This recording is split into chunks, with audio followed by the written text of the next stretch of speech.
Wat 'n voorreg om vir Christof Slagmilder, Vlaamse parlementslid, gemeenteraadlid, maar ook 'n vriend van die Afrikaner en ook 'n persoonlike vriend hier in Orania te ontvang.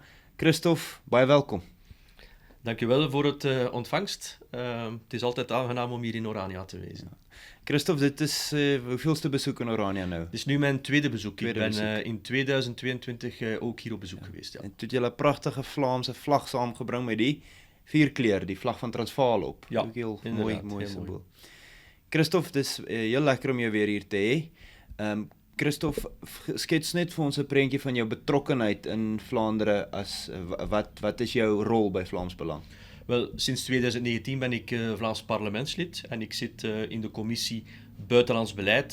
Daar heb ik al verschillende vragen gesteld, onder andere over Zuid-Afrika, over de plaatsmoorden en zo verder. En daarnaast ben ik ook gemeenteraadslid in Denderleeuw. Dat is de plaats waar ik woon. Ja.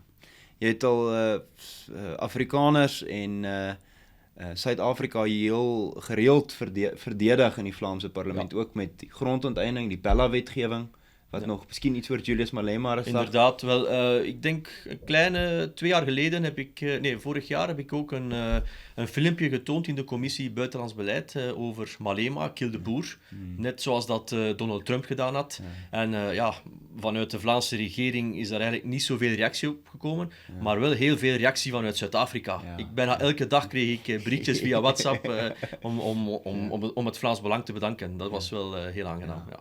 Baie dankie vir die werk wat jy daar ook doen en die bewusmaking van Afrikaners se situasie hier in Suid-Afrika, die plaasmoorde en ander uitdagings.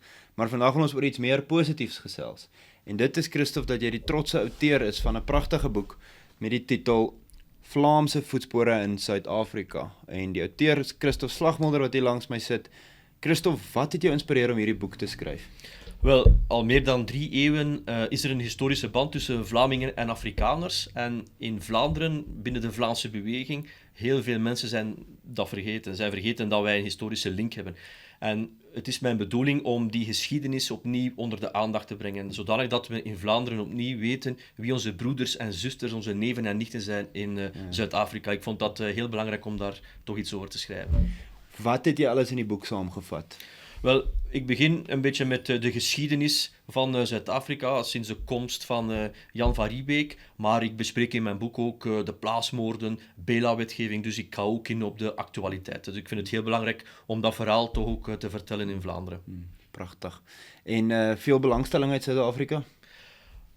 Uit Zuid-Afrika heb ik inderdaad wel al wat bestellingen gekregen, maar ook in Vlaanderen is er toch wel wat aandacht. Ik ben momenteel bezig met een boekentour doorheen Vlaanderen en ik noem het de grote trek door Vlaanderen. Dus ik ga in verschillende steden en gemeenten spreken en het is toch wel heel wat interesse. Ja. Fantastisch.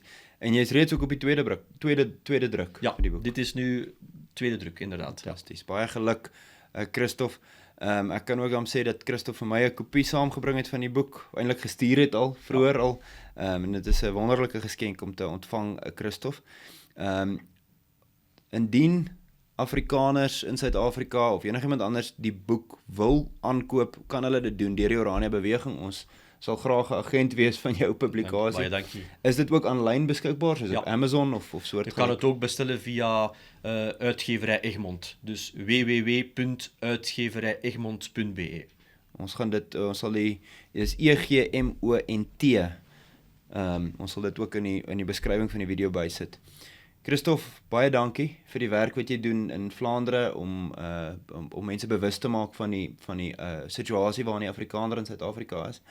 En dankie ook dat jy weer Orania besoek het. Dit is vir ons 'n groot voorreg en 'n groot eer. Baie dankie, ons vir jou Zuid-Afrika. Fantasties. Baie dankie Christof Slagmilder, Vlaamse parlementslid, gemeenteraadlid en vriend van die Afrikaners.